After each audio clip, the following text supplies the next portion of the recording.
5 minutes లోనే egg biryani ready అయిపోతుంది. ఈ విధంగా తప్పకుండా ట్రై చేయండి. అది ఎలా అంటారా రండి చూసేద్దరు కానీ ఇంకెందుకు లేటు. మనకి అప్పుడప్పుడు బిర్యానీ తినాలి అనిపించినప్పుడు కానీ ఎవరైనా గెస్టులు మనకి ఇంటికి వచ్చినప్పుడు వెంటనే తయారు చేసి పెట్టడానికి కానీ పిల్లలకి లంచ్ బాక్స్లో పెట్టడానికి కానీ ఈ విధంగా తప్పకుండా ట్రై చేయండి. చాలా టేస్ట్గా ఉంటుంది. హాయ్ ఫ్రెండ్స్, నమస్తే, వెల్కమ్ టు అనూస్ కిచెన్. ఈ ఎగ్ బిర్యానీ తయారు చేసుకోవడానికి ముందుగా ఇక్కడ నేను 4 eggs బాయిల్ చేసిన ఎగ్స్ తీసుకున్నాము. ఈ ఎగ్స్కి మొత్తం కూడా ఘాట్లు అనేది ఈ విధంగా పెట్టుకోవాలి. Half tablespoon salt add చేస్తున్నాను, హాఫ్ టేబుల్ స్పూన్ కారం, హాఫ్ టేబుల్ స్పూన్ పసుపు. ఈ విధంగా మసాలా అంతా కూడా బాగా పట్టించేసేసి పెట్టేసుకోండి.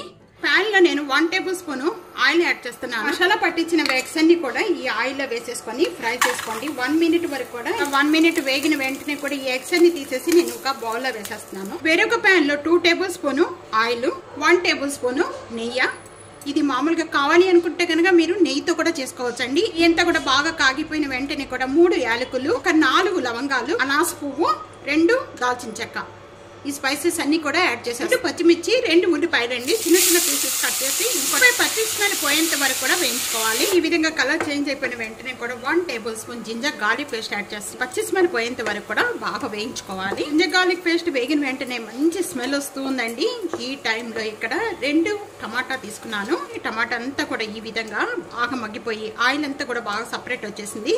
Half tablespoon jeera powder, 1 tablespoon dhania powder, half tablespoon garam masala powder, 1 tablespoon red chilli powder, 1.5 tablespoon salt, half tablespoon పసుపు. అన్ని కూడా యాడ్ చేసిన వెంటనే ఇదంతా ఒకసారి బాగా కలిపేసుకుందాం. కలుపుకున్న వెంటనే కూడా ఇక్కడ ఒక హాఫ్ గ్లాస్ వాటర్ యాడ్ చేస్తున్నాను. ఈ వాటర్ తో పాటు మొత్తం కూడా బాగా గ్రేవీగా అయిపోయి ఆయిల్ అంతా కూడా సపరేట్ వచ్చే వరకు కూడా మగ్గించేసుకోవాలండి హై ఫ్లేమ్ లో పెట్టేసి. ఇక్కడ గ్రేవీ అంతా కూడా ఈ విధంగా చిక్కపడిపోయి ఆయిల్ అంతా కూడా ఈ విధంగా పైకి వచ్చేసి చూస్తున్నారు. హాఫ్ టేబుల్ స్పూన్ కస్తూరి మెంతి యాడ్ చేస్తున్నాను. 1 టేబుల్ స్పూన్ కొత్తిమీర యాడ్ చేసుకోండి. బాయిల్ చేసుకున్న రైస్ అండి ఇవి బాస్మతి రైస్. మీకు బాస్మతి రైస్ కుకింగ్ ఎలా తయారు చేయాలో పర్ఫెక్ట్ గా అనేది నేను ఒక వీడియో పెట్టాను, కావాలనుకుంటే చూడండి. ఇంట్లో యాడ్ చేసేసుకోవాలి. గ్రేవీ అంతా బాగా చిక్కపడిపోయి ఆయిల్ పైకి సపరేట్ అయ్యేటప్పుడు ఈ రైస్ యాడ్ చేసుకోవాలండి. రైస్ యాడ్ చేసిన వెంటనే కూడా ఈ రైస్ అంతా కూడా బాగా కలుపుకోవాలి. అలా పట్టించేసిన వెంటనే కూడా ఎగ్స్ అన్ని కూడా దీంట్లో యాడ్ చేసేసుకోవాలి. కూడా యాడ్ చేసిన వెంటనే కూడా ఇది అంతా కూడా ఒకసారి బాగా కలిపేసుకుందాం. ఎగ్ బిర్యానీ తయారు చేసే విధానం అయిపోయింది కదండి.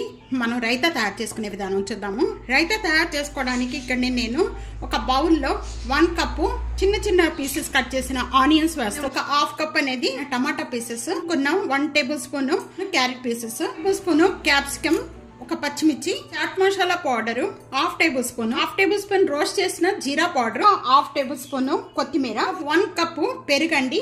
ఇది పుల్లటి పెరుగు కాదండి, ఫ్రెష్ గా ఉండే పెరుగు తీసుకుంటే చాలా టేస్ట్ గా ఉంటుంది. మనం ఏ కప్ అయితే మనం పెరుగు తీసుకున్నామో ఒక హాఫ్ కప్ తో వాటర్ కూడా యాడ్ చేయాలి. ఇవన్నీ కూడా బాగా కలిపేసుకుందాం. అయితే ఈ విధంగా తయారు చేసుకుంటే చాలా టేస్ట్ గా ఉంటుందండి. మీరు ఈ రైతాలో చాట్ మసాలా కానీ రోస్ట్ చేసిన జీరా పౌడర్ కానీ వేసి చూడండి, చాలా టేస్ట్గా ఉంటుంది. ఎంత కలర్ఫుల్గా, ఎంత ఈజీగా, చాలా టేస్ట్గా ఉంటుందండి. ఇదే విధంగా తప్పకుండా ట్రై చేయండి. ఇదే చాలా ఈజీగా టేస్ట్గా ఈ విధంగా ఎగ్ బిర్యానీ ట్రై చేయండి. ఎలా ఉందనేది నాకు కామెంట్స్లో తెలియజేయండి. ఫ్యామిలీకి, ఫ్రెండ్స్కి వీడియోని షేర్ చేయండి. వీడియోని లైక్ చేస్తూ ఉండండి. సబ్స్క్రైబ్ చేసుకోండి. Thank you for watching.